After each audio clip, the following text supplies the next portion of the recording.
Samurai. In the old days in Japan, the samurai were warriors, fighting men. They served a daimyo, one of the great Japanese lords. They lived in his castle, fought for him, and died for him. They fought with long swords and short swords, spears and bows and arrows. They were brave, fierce men, famous for their loyalty to their lord. Chapter 1. The Death of Asano. "Good morning, Lord Asano." The speaker was Lord Kira Yoshinaka, a tall man in black. He stood in the middle of a room in the shogun's palace. He watched Lord Asano and waited. Lord Asano Naganori was a younger man, 34 years to Lord Kira's 60 years. He walked slowly across the room from the door and stopped in front of Kira. "Lord Kira," he said coldly, "good morning." And then he bowed, just a small bow of the head. Lord Kira bowed too, an even smaller bow. He smiled, but his eyes were cold. "Are you ready for your next lesson, Lord Asano?" he said. "You have much to learn about palace ceremony, and you are a very slow student. Shall we begin?" Lord Asano bowed again, but did not speak. His mouth was a thin, hard line. Every day Kira called him slow, or stupid, or difficult, and he did not like it. In the shogun's palace at Edo, in the year 1701, ceremony was very important. The right words at the right time of day. The right bow, small or deep, for different people. The right clothes at different hours of the day. The right presents for the right people. This was the way of life in the shogun's palace, and Lord Kira was the teacher of ceremony, for this shogun and for many shoguns before him. After 40 years as a teacher, Kira knew everything about the ceremony of the palace. But Lord Asano knew nothing. He was a daimyo from the country, from Ako Castle, a place 17 days' journey by horse to the southwest of Edo. The daimyo were powerful men in Japan at this time, and were rulers in their own part of the country. But daimyo must also serve the shogun, and every year the shogun called 2 of them to his palace at Edo.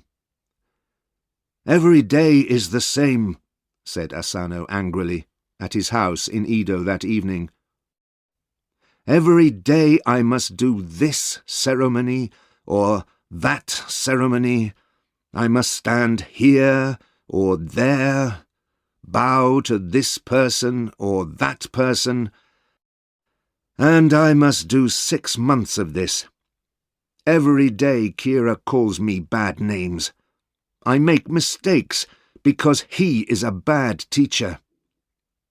Hayami, one of Asano's samurai, helped him with his ceremonial clothes. Hayami was very good with the bow and arrow, but not so good with words. "Lord, I heard something about Kira," he said. "What?" said Asano. "He likes presents and money. The other daimyo gives him presents or money, and then Kira is happy, and the lessons go well. Why don't you give him a present?" "No," shouted Asano. "I am Lord Asano of Ako, and I do not give presents to the shogun's servants. His job is to teach me ceremony, not to ask for presents." Hayami said nothing more, but he was afraid for his master. Every day Asano came back from the palace with an angry face and angry words. "How is this going to end?" Hayami said to Kataoka, another of Asano's samurai. "4 more months of this. What can I do? We need Oishi here. Lord Asano doesn't listen to me, but he listens to Oishi sometimes." But Oishi Yoshio was at Ako Castle, a long way away. He was the captain of Lord Asano's 300 samurai. When Lord Asano came to Edo, most of his samurai came with him, but Oishi stayed behind at Ako to take care of everything there. It ended suddenly, on a spring day in 1701. The day began well, with a blue sky and the song of birds in the palace gardens. Lord Asano arrived at the palace, put on his ceremonial clothes, and went for his lesson with Lord Kira. Perhaps Kira was tired that day. Perhaps he was angry because there were no presents from Lord Asano. Perhaps he just did not like the young lord from Ako. "You must wait," he told Asano. "I have another, more important meeting first." He turned his back on Lord Asano. "What a stupid man," Kira said. Usually, he said things like this in a quiet voice, but today he did not speak quietly, and everybody in the great palace room could hear him. "I hear Asano's wife is stupid too, and his children," Lord Kira said to the room. Something broke inside Lord Asano. "Lord Kira! Stop a moment!" he cried. "Well, what is it?" said Kira, turning back to Asano. People remembered this moment for many years. Asano drew his sword and attacked Lord Kira. With a cry, Kira put his hand to his head, but he did not fall. Asano lifted his sword again, but now there were palace guards around him. They pulled him to the floor and held his sword arm. Lord Kira ran away. There was a deep cut on his face. The shogun's palace was a place of ceremony, not a place for fighting. It was a terrible thing to do, to draw a sword and attack someone inside the palace. The attack happened at about midday. At 1 o'clock, the guards took Asano to the house of another daimyo. At 4 o'clock, an order came from the shogun. Lord Asano must die, but because he is a daimyo, he can die the samurai way, with honor. He can commit seppuku. And so it happened. At 6 o'clock that same day, Lord Asano of Ako committed seppuku. He took out his long knife and cut into his stomach, from left to right. Outside the palace, Lord Asano's samurai, Kataoka, knew nothing of this. He waited for his master to leave the palace at the end of the day, but Asano never came. At last another daimyo told Kataoka the terrible news. Kataoka ran back to Asano's house in Edo and called for Hayami and the other samurai. "Our lord is dead," he cried. "Get the horses ready. We must ride to Ako at once." Chapter 2. The Plan. At that time, it was usually a journey of 17 days from Edo to Ako, but Kataoka and Hayami did the journey in 10 days. When they arrived at Ako Castle, they were tired, dirty, hungry, and thirsty. Oishi Yoshio, the captain of the Ako samurai, was not pleased with them. "Look at you," he said. "What kind of samurai are you? Dirty clothes, dirty horses." But Oishi forgot about that when he heard the terrible news of Lord Asano's death. "And that's not all," said Hayami. He pushed the hair out of his eyes. The shogun's government is going to take Lord Asano's castle, his land, his money, everything. Can they do that, Oishi?" "Yes," said Oishi, "they can. To draw a sword in the shogun's palace is a crime. But why did Lord Asano attack Kira? What happened? Did they fight?" "We don't know," said Kataoka. "We weren't there. But Lord Asano was angry every day because of Lord Kira." "But Asano didn't kill Kira," said Oishi. "No," said Hayami. "Kira is alive and well. People say that he just has a cut on his head." "And where is Lord Asano's body now?" asked Oishi. "They're taking it to the temple of Sengaku-ji," said Kataoka, "just outside Edo. Some of our samurai went with the body. Then they are coming back to Ako." During the next days, Lord Asano's samurai made the journey down to Ako. Some of them brought news. "Lord Asano's younger brother, Daigaku, is under house arrest in Edo," Yoshida told Oishi. Yoshida was one of the older samurai. He and Oishi were old friends. "Did you see Daigaku?" asked Oishi. "Yes, just for 2 minutes. They're going to send him away, to Hiroshima, to the Asano family there." Soon there were nearly 300 of Asano's samurai at Ako, and Oishi Yoshio called a meeting. It was a noisy, angry meeting. Horibe was a famous swordsman. He was a fierce fighter and a brave man, but he did not often stop to think before he spoke. He was the first to speak. "Lord Asano is dead because of Kira," he shouted to the meeting. "Kira is a killer. A man cannot live under the same sky as the killer of his lord. This is the code of the samurai. When do we attack Kira?"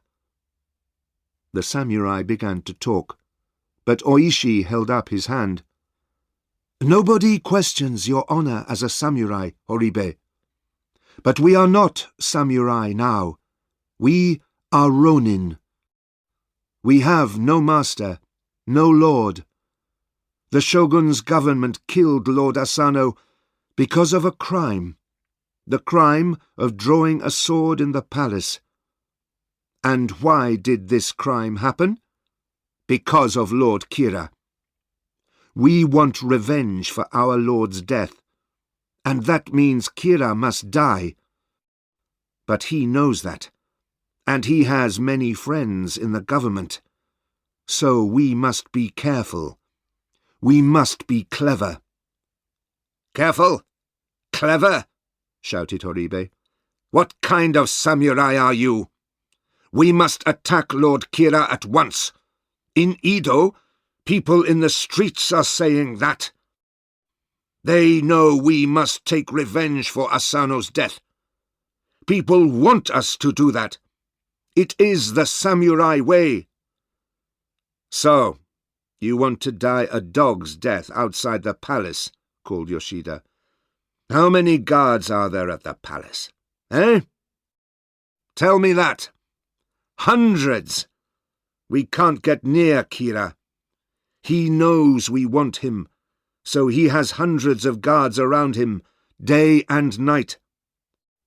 "The government is going to take Ako Castle away from the Asano family," called another samurai.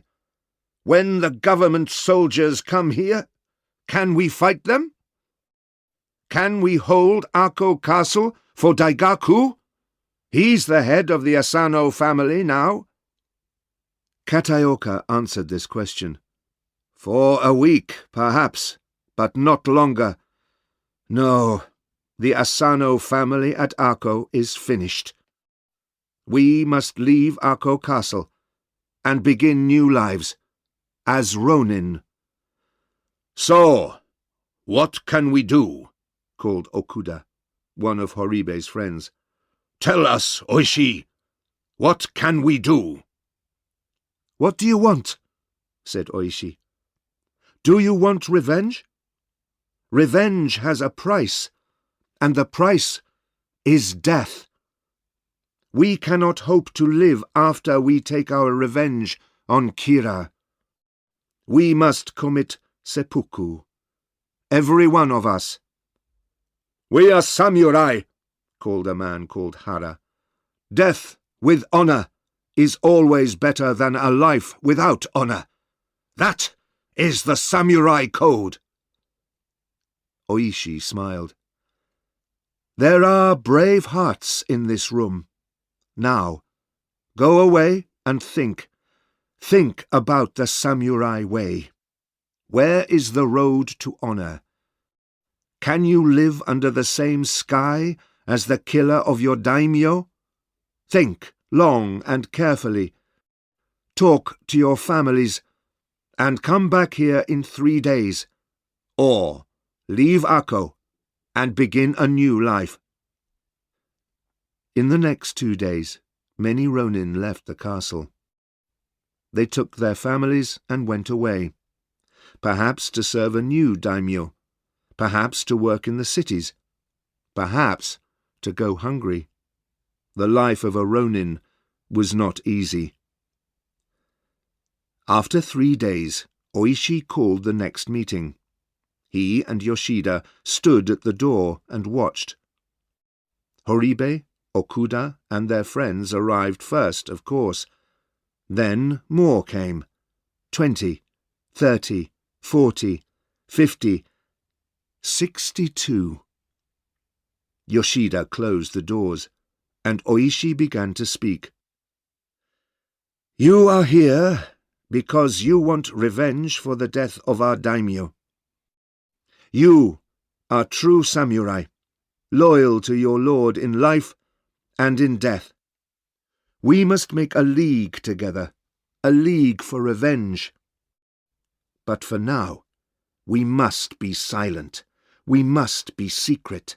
We must wait for months, maybe years, before we can move. We cannot attack Kira now, because he and his guards are waiting for us. But when he forgets about us, then we can move.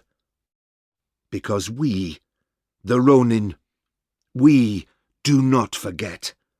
We can wait a long, long time for revenge. Chapter 3. The Long Wait. And so it was. The soldiers of the shogun's government came to Akko, took the castle and the land. And then the 62 ronin left Akko to go their different ways. Oishi talked to every ronin in the league before they left Akko, and every man had a plan. Some of the ronin went to Edo. There they found jobs as workmen, guards, or gardeners. Other ronin went to live in Osaka or other cities. Live very quietly, Oishi told them. Don't talk about revenge. Don't talk about anything to anybody. Meet secretly, and be careful of spies. Kira's men are going to be everywhere, watching and listening all the time.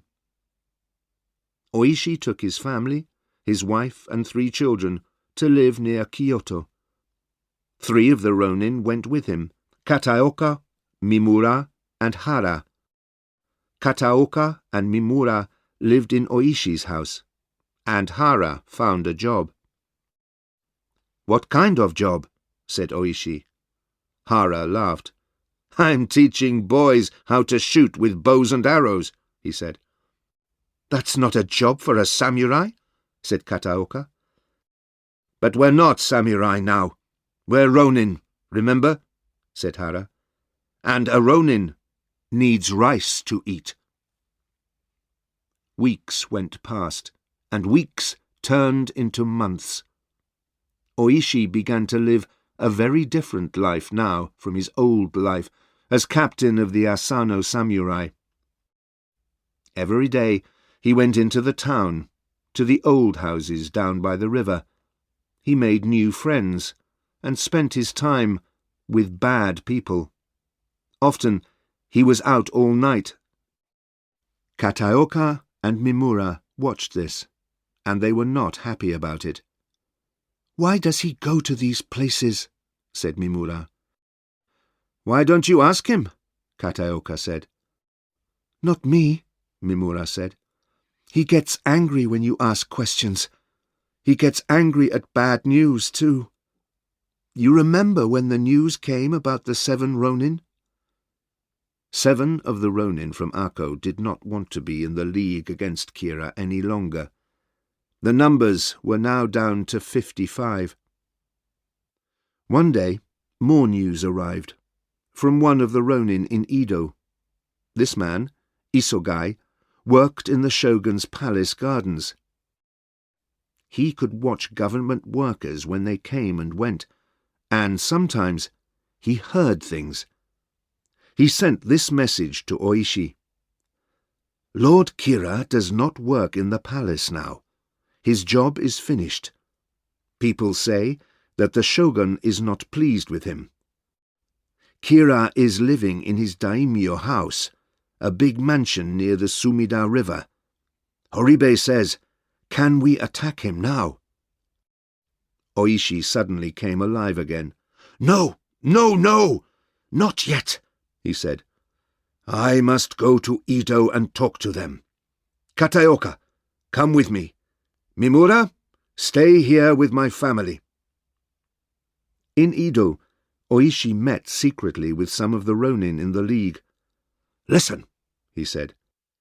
"Kira's wife is from the Uesugi family, and they are very rich and powerful. There are many Uesugi guards around Kira's mansion because he is still afraid of us. We can never get past all those guards with just 55 men. We must wait."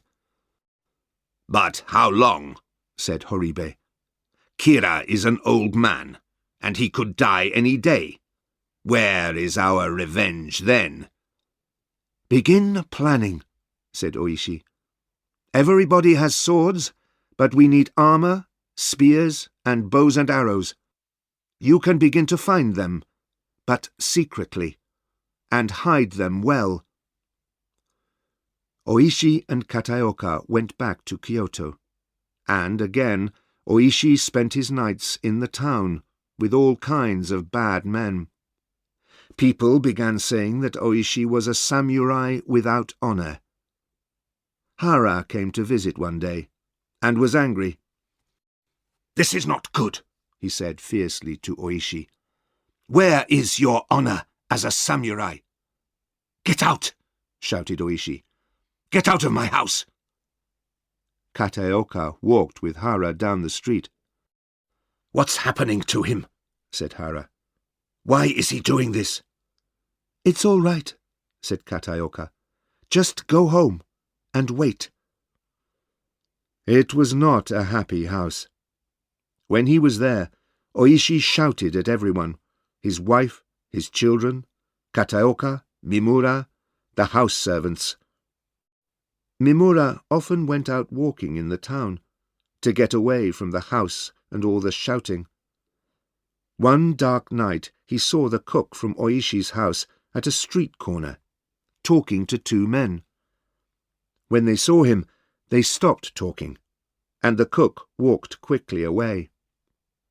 Mimura crossed the street to look at the 2 men, but they turned away and went into a house. And in the light from the house doorway, Mimura saw something very interesting. He ran home at once with his news. "Oishi, I think your cook is a spy for Kira. Those men had on their coats the sign of the Uesugi family. It was very small, but I saw it clearly in the light." "Ha!" cried Kataoka. "What shall we do with this spying cook, Oishi? Kill him?" Oishi smiled. "Nothing," he said. "Nothing?" said Kataoka. "We can't do nothing?"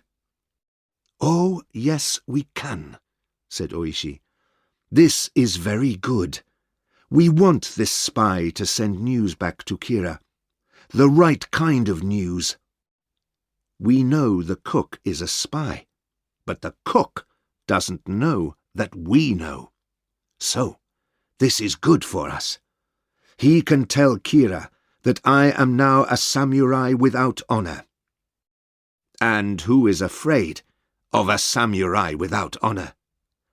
"Ah," said Mimura. "I think I begin to understand." "Good," said Oishi. "At last." Kataoka laughed. "So," Oishi said, "when you talk in the house, be careful. Remember who is listening." Suddenly, he began to shout at them. "Get out! I'm going into town, and nobody is going to stop me."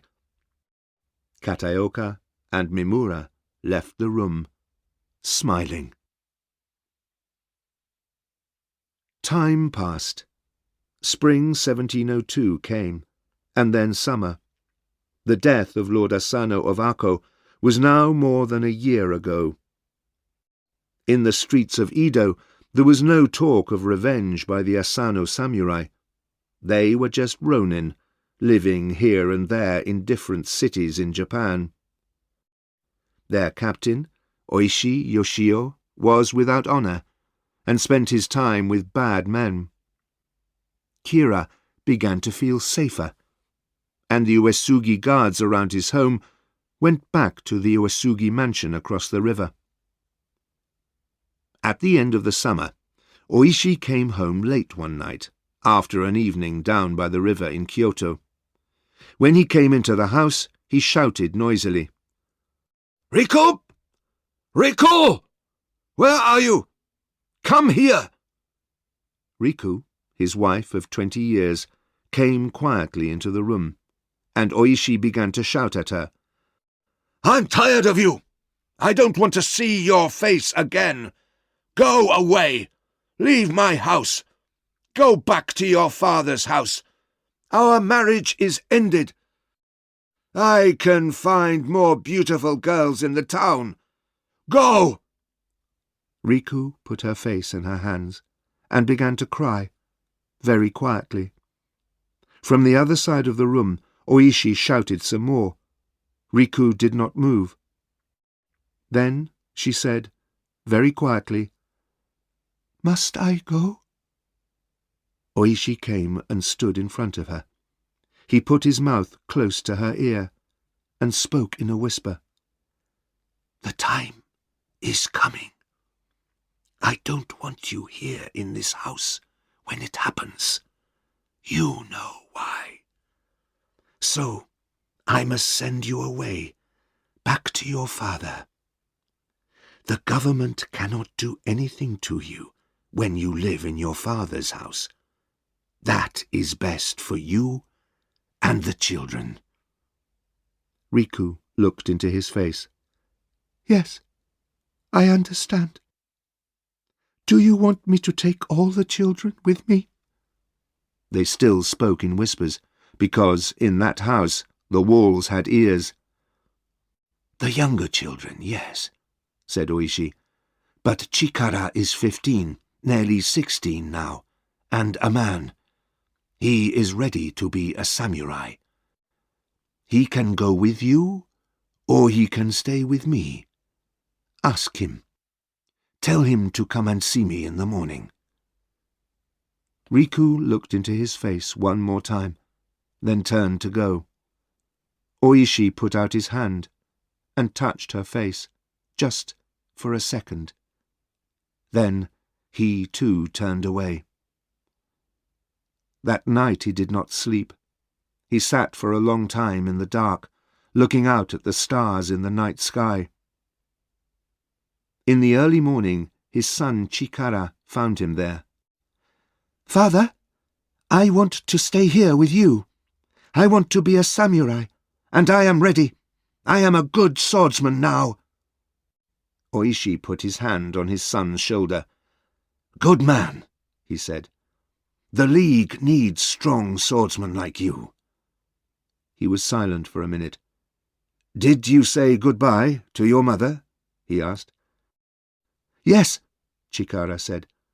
"She left an hour ago.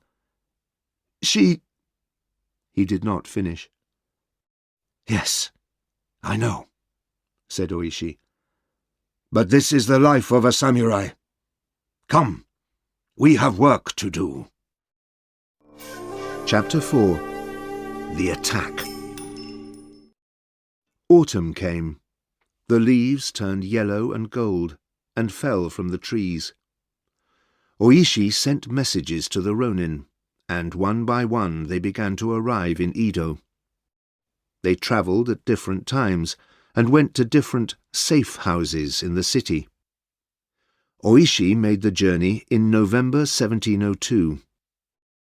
When he arrived in Edo, he called a meeting in a room above a noisy restaurant. "Now, you must decide, for the last time," he told his men. "Do you want revenge for Lord Asano, or not?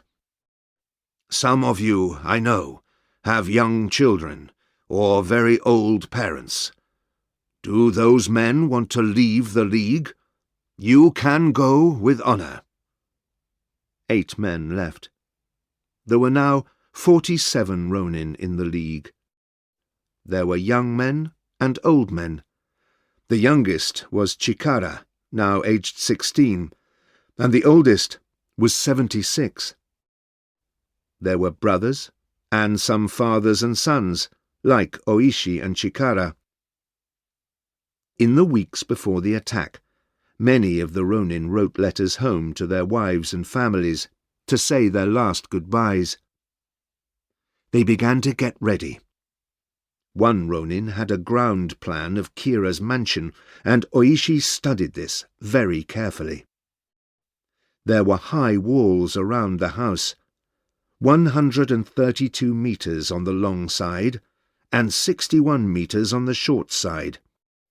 There were 2 gates, one in the east wall and one in the west wall. Inside the walls there was a long building, with courtyards and gardens all around it. "We need to go in at both gates at the same time," said Oishi. "We must have 2 groups of men, one to attack the front gate and one to attack the back gate." "Yes," Yoshida said, "and we must stop any servant from leaving the mansion. We don't want them to run across the river to the Uesugi and call for help." "How many people are living in Kira's mansion?" asked Hayami. "And how many of them are samurai?" "There are more than 120 people inside those walls," said Okuda. "Perhaps about 50 of them are guards. We don't know how many samurai." "What about our weapons?" asked Oishi, looking at Horibe. "The weapons are ready," Horibe said. "Everybody has their swords. We have spears for everybody too, and many bows and arrows, and we have armour." "Good," said Oishi. "So, now, we wait for the right time, when Kira is at home." The right time came on December the 14th, 1702. A dark night with snow falling from the sky. The people of Edo slept quietly, warm in their houses, but the Ronin put on their armour, took their weapons, and waited for midnight. Before they left, Oishi spoke to his men. "At last, we can finish our work for Lord Asano, and take revenge for his death, now nearly 2 years ago. We are here to kill Lord Kira Yoshinaka. We must fight his guards and his samurai, yes, and kill them. But do not kill women and children. We are not here to do that. And remember, you all have a whistle. When you find Lord Kira, blow your whistle." Then the 47 Ronin went silently through the snow to Lord Kira's mansion. Oishi and Hara took their group to the front gate, and Yoshida, with Oishi's son Chikara, took their group of men to the back gate. Outside the mansion, they put signs in the streets. "We, the Ronin from Ako Castle, are taking our revenge on Kira Yoshinaka tonight for the death of our daimyo, Lord Asano Naganori. We are not night thieves, and do not plan to attack other people. You are safe in your houses." Later, when the neighbours came out into the streets, they saw the signs and went back into their houses. They did not like Lord Kira, and so did nothing to help him. At the front gate, 4 men climbed over the wall and went silently into the guard-room. They fought the guards and tied them up. Then they broke down the gate from the inside, and Oishi and his men came into the courtyard. At the same time, at the back gate, Yoshida and Chikara and their men climbed over the wall into the back courtyard. They tied up the guards there, then waited quietly in the snow. Before the attack began, Oishi sent 4 men up onto the walls with bows and arrows. The great mansion was still dark and silent, and Oishi whispered his orders. "Lord Kira's servants are going to try and run away to get help," he said. "Watch carefully, and shoot them down at once. Nobody must leave." Now everything was ready, and Oishi beat his drum loudly. The sound of the drum told the men at both gates to start the attack at the same moment. The Ronin ran through the courtyards and gardens and broke into the house at the front and the back. By now, everybody in the mansion was awake, and Lord Kira's men, still in their night clothes, came running with swords and spears and knives. Suddenly the night was full of noise, men shouting, the sound of sword against sword, the cries of women and children. In the great front room of the mansion, the fighting was very fierce. 3 of Kira's samurai, all famous swordsmen, fought for a long time, and Oishi's men could not get past them into the rooms behind. But the Ronin fought hard too, and in the end, Hara and 2 other Ronin killed the 3 samurai. Then Oishi's men moved on into the next rooms. At the other end of the long mansion, the fighting was also fierce. One of Kira's samurai attacked Yoshida and jumped in under Yoshida's sword arm with his knife. Yoshida fell back, but Horibe was right behind the samurai and cut him down with his long sword. Then the 2 Ronin moved on into the next room. Soon there was fighting in every room. Lord Kira's men fought bravely, but the Ronin were fierce and deadly. Many men died, and some were hurt, but not one of the Ronin died that night.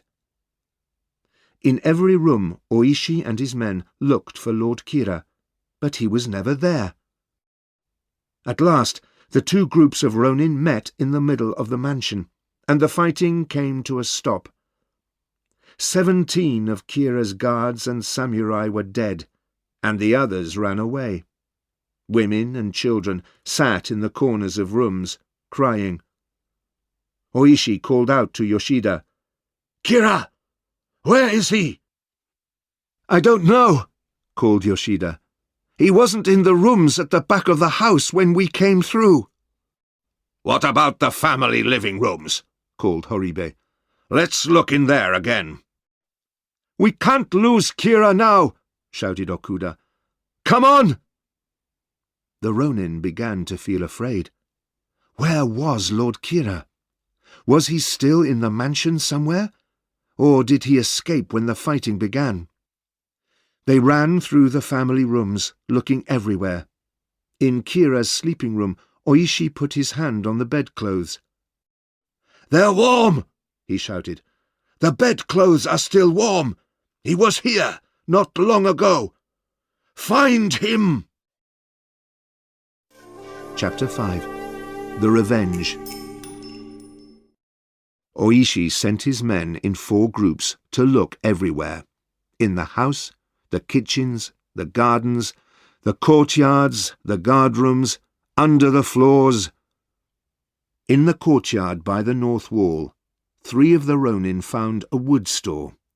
One of them, Hazama, went inside and pushed his spear deep into the wood. There was a sudden cry from under the wood. Immediately, the 3 Ronin began to pull the wood out, and very quickly they found an old man, dressed in white nightclothes.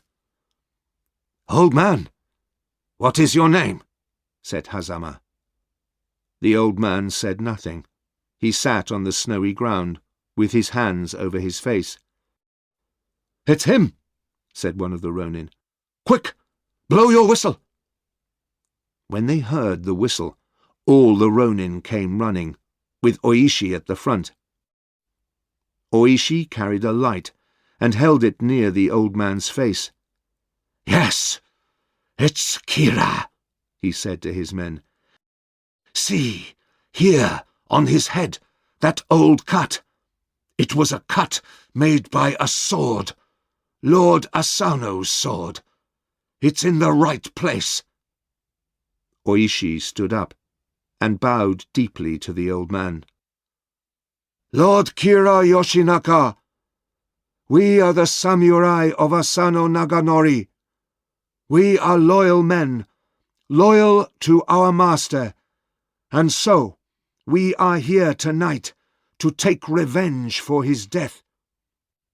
Lord Asano committed seppuku, and so we ask you, Lord Kira, to commit seppuku too, to die bravely, with honor." On the ground in front of Kira, Oishi carefully placed a long knife. "Here, Lord Kira, is a knife. Lord Asano's knife." But the old man did nothing. He sat on the ground, shaking from head to toe, not speaking. Again and again, Oishi asked him to commit seppuku. Again and again, he showed him Lord Asano's knife. But Lord Kira did not move, or put out his hand to take the knife. He did not want to take the road to death with honor. At last, Oisho Yoshio stood up. He bowed again to Lord Kira. Then he drew his sword and cut off Lord Kira's head. The Ronin put a coat around the head and tied it to a spear.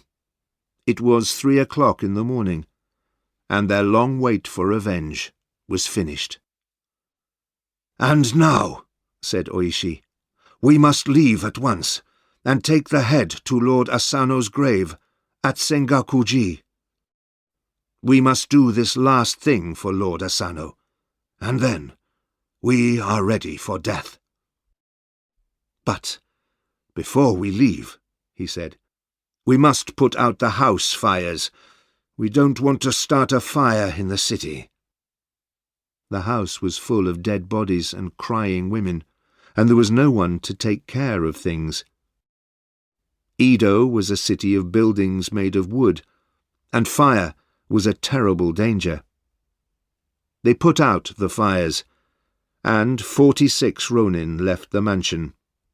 The 47th Ronin, a young man called Terasaka, was now on his way to Hiroshima. Oishi sent him there to take the news of the attack to Daigaku, the brother of Lord Asano. 2 of the Ronin carried the spear with Lord Kira's head, and Oishi walked in front, with Yoshida on one side and Chikara on the other side. They began their long walk to Sengakuji, and in the streets of Edo, people came out of their houses to watch. Chapter 6. The Punishment. The Asano family graves were next to the temple at Sengaku-ji, and it was a 10-kilometer walk there from Kira's mansion. The Ronin were afraid of attack from the Uesugi guards, so they kept away from Edo Palace and walked on the eastern side of the Sumida River until the Eitai Bridge. Then they crossed the river. Oishi sent 2 of the Ronin to Edo Palace to take the news of the Ronin's revenge to the government. In the first light of day, more and more people came out into the streets, talking and whispering about the killing of Lord Kira and the revenge of the 47 Ronin. The news ran like fire through the city. And the people liked the news. "What brave men!" they said. "What loyal samurai! These Ronin waited nearly 2 years to take their revenge. That is the samurai code. They are true samurai, like in the old days." The Ronin passed Zojoji Temple and began to climb the hill to Sengaku-ji. When they arrived at the temple, they washed Lord Kira's head in the well. You can see the well to this day at Sengaku-ji. Then, slowly and carefully, Oishi placed the head in front of Lord Asano's grave. The 46 Ronin kneeled before the grave, and Oishi spoke these words. "For many years, Lord Asano, we served you. We ate your food. We lived in your castle. You tried to kill your enemy, but you lost your life. We could not live under the same sky as your enemy. Last night, we finished your work and took revenge for your death. Young and old, we, the Ronin of Akko, are your loyal servants.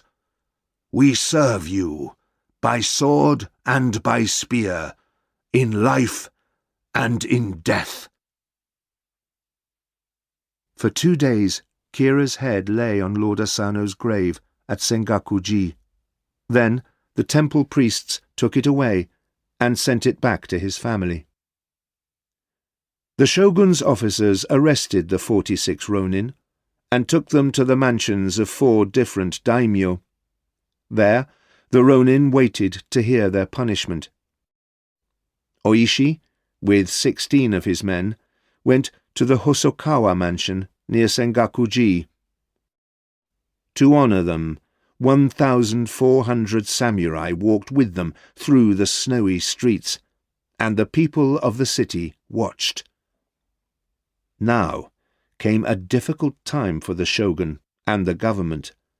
Killing was a crime, and in those days the punishment for that crime was to cut off the head. But a death like that was a death without honor. Many people said this. The Ronin are good samurai, brave men, loyal to their master. They were right to kill Kira and to take revenge for their lord's death. They followed the samurai code of honor, so they must have a samurai death. But other people thought differently, and said this. Lord Asano attacked Lord Kira in the palace, and Asano died because of this crime. Lord Kira did not kill him, so there was no need for revenge. This was not a revenge killing, and the Ronin are just killers, so they must die a killer's death. The government could not agree on the punishment. For weeks they talked and argued, asked this person and that person, talked and argued again. The Ronin waited quietly in the 4 daimyo houses. They waited for death, one way or another. At last, one day in March 1703, many weeks after the death of Kira, the order came from the shogun's palace. The Ronin must die. But, because of their loyalty to their lord, they could die the samurai death. They could commit seppuku and keep their honor as samurai. That same day, in the 4 daimyo mansions, the Ronin got ready for death. One by one, in the courtyards of the mansions, the 46 Ronin committed seppuku. Their bodies were put in graves at Sengaku-ji Temple, close to their master, Lord Asano Naganori. The 47th Ronin, Terasaka, arrived back from Hiroshima after the death of the other Ronin. He went at once to Edo Palace and asked for the same death as the other Ronin. But he was a young man, and the shogun felt sorry for him. So, Terasaka did not commit seppuku. He lived to the great age of 83. But when he died, he wanted to be with the other Ronin. So his grave is the 47th grave at Sengaku-ji. Sengaku-ji today. 300 years later, people in Japan are still talking and arguing about the story of the 47 Ronin. Every year, on December the 14th, there is a festival at the Sengaku-ji Temple to remember Lord Asano's death and the revenge of his brave, loyal Ronin. Thousands of people come every year to this festival. The way of the samurai is not forgotten.